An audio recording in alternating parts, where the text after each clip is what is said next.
Kenny Boddye, Occoquan District Supervisor on the Prince William County Board of Supervisors. So, what inspired you to focus on mental health? Sure, and I appreciate that question, Michael. I really do. So, mental health, substance abuse, behavioral health has been near and dear to my heart for quite some time. Back in 2016, unfortunately, I lost my mother to homelessness and substance abuse brought about because of undiagnosed mental health issues. She had been diagnosed bipolar in her late 50s.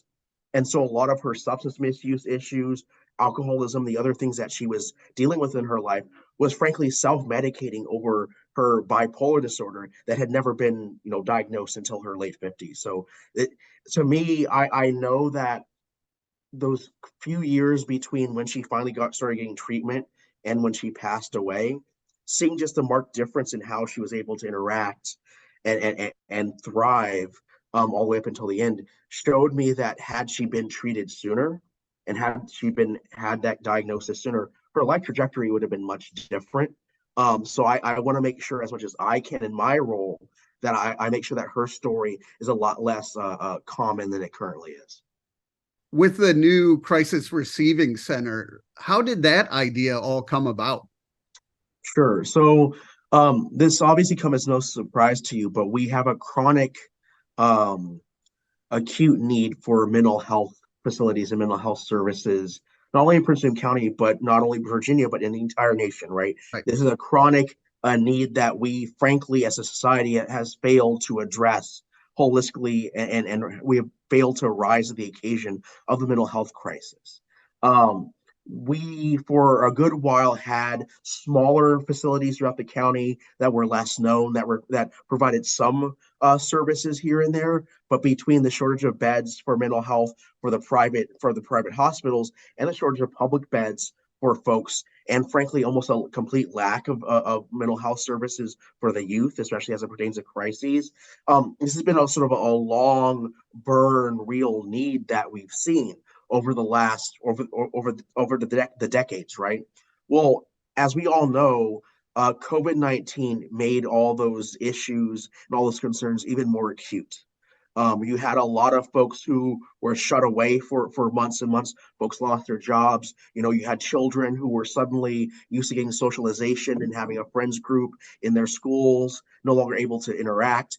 And unfortunately, what we also saw is an uptick on substance abuse, mental health issues, but also, frankly, child abuse too, because we saw that the schools, which were one of the number one resources and reporters for domestic violence, things like that, they were no longer involved since kids were at home for 2+ years in some cases.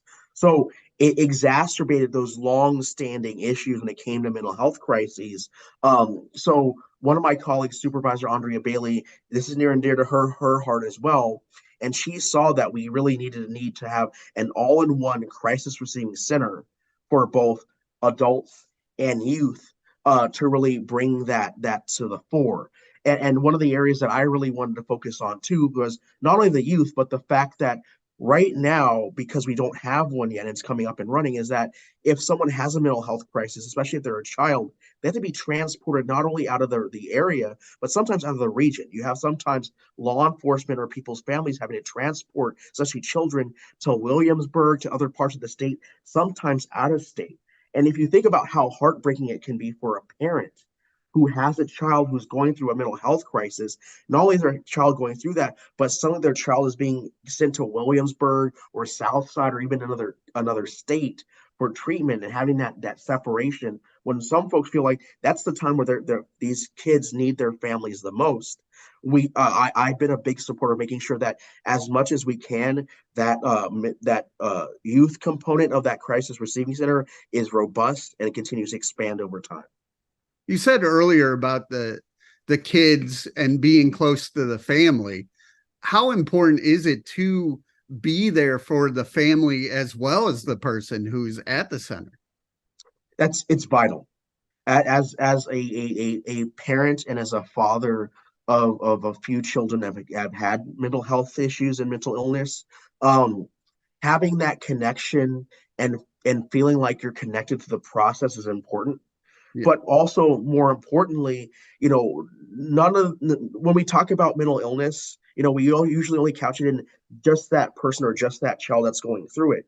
Well, you have the entire family who's experiencing that trauma as well. Seeing a loved one that's going through a mental health crisis is, yes, you're centering on that person that's going through that crisis, but frankly, it's usually a family crisis, right? It's usually something that's impacting the other siblings. They see that their sibling is going through something. It's impacting the parents because suddenly their normal day-to-day lives of having multiple children, especially, is disrupted because their child is in need. And it's suddenly this uprooting of your normal day-to-day routine to deal with this crisis. So the idea that we're not only treating the child that's in need, but we're also providing wraparound services for the entire family so they have their own belt and suspender support for whatever else might be going on in the house that led to that crisis, and to put them in a better spot as well, is frankly vital to not only dealing with the crisis as a whole, but also making those families more resilient and giving them the tools to hopefully empower them to make sure that those crises are less and less prevalent in their lives as well together.